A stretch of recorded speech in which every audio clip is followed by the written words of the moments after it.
જય શ્રી કૃષ્ણ. જય હો, મંગલમય હો. હરિઓમ તત્સત.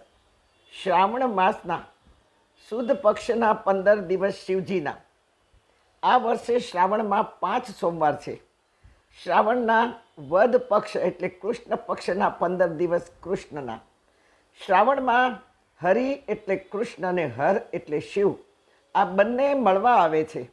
પણ એક સમૂહ એવો છે, એક સંપ્રદાય એવો છે, શિવના નામથી ભડકે છે. આ સંપ્રદાયના ગુરુને મેં કાનો કાન સાંભળ્યા છે કે શિવ તો તામસ દેવ છે. તામસ એટલે અંધકાર, તામસીપણું એટલે ક્રોધી સ્વભાવ, ગુસ્સાવાળો સ્વભાવ. આવો દેવ શિવ છે.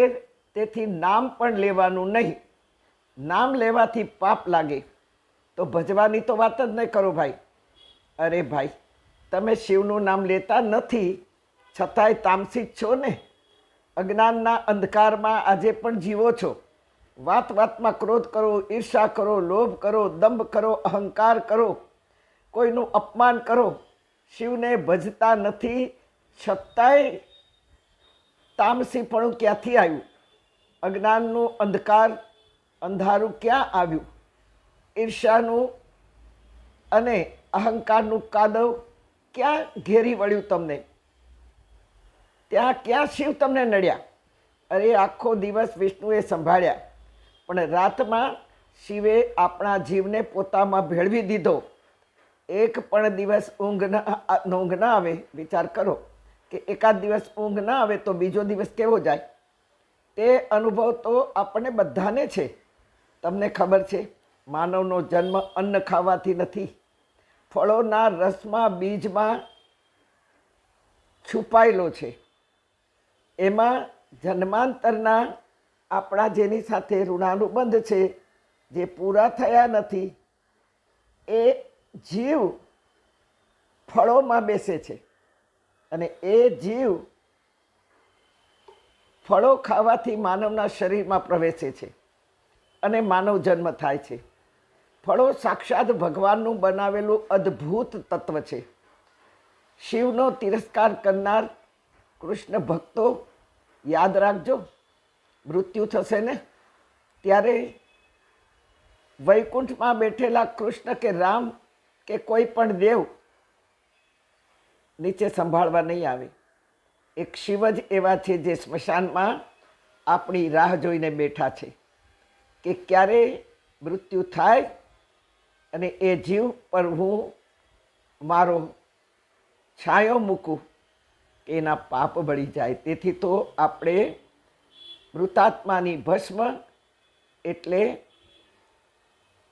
અસ્થિ કહીએ છીએ, એને આપણે ગંગાજીમાં પધરાવીએ છીએ. કારણ કે એના અસ્થિ ઉપર શિવનો છાંયો ફર્યો છે. તેથી એ અસ્થિ પવિત્ર થઈ ગયા છે. એ હાડકાં બળેલા પણ પવિત્ર કરે છે શિવ. માટે યાદ રાખજો, આ કરુણાવતારને સિદ્ધ કરવા, સફળ કરવા, કૃષ્ણાવતારને સફળ કરવામાં ભવાની યોગમાયા રૂપે પ્રગટ થયા. યદિ વસુદેવ દેવકીના જન્મેલા બાળકને ગોકુળમાં નંદબાબાને ત્યાં મૂકવા ગયા, પણ યશોદાને જો બાળકી જન્મી ન હોત અને ખાલી હાથે આવ્યા હોત મથુરામાં, તો કંસને ખબર હતી કે દેવકીને બાળક જન્મ થવાનો છે અને તેથી એ વધારે ભૂરાયો થાત અને દેવકી અને વાસુદેવને મારી નાખતે. પણ પરમાત્માએ ત્યાં પણ એક લીલા કરી છે કે યશોદાએ બાળકીને જન્મ દીધો છે.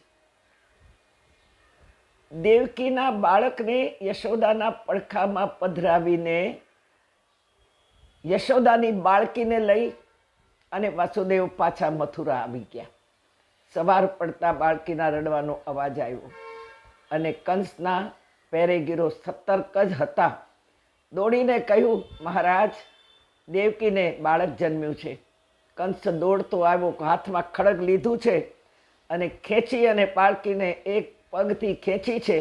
જેવી ખેંચવા ગયો એવી બાળકી છટકી અને છટકીને સીધી આકાશમાં.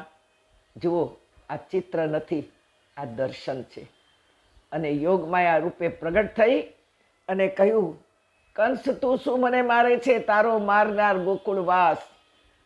યદિ યોગમાયાએ જો કૃષ્ણ અવતારને સફળ ન બનાવ્યો હોત તો શું દશા થાત આ જગતની? વિચાર કરો.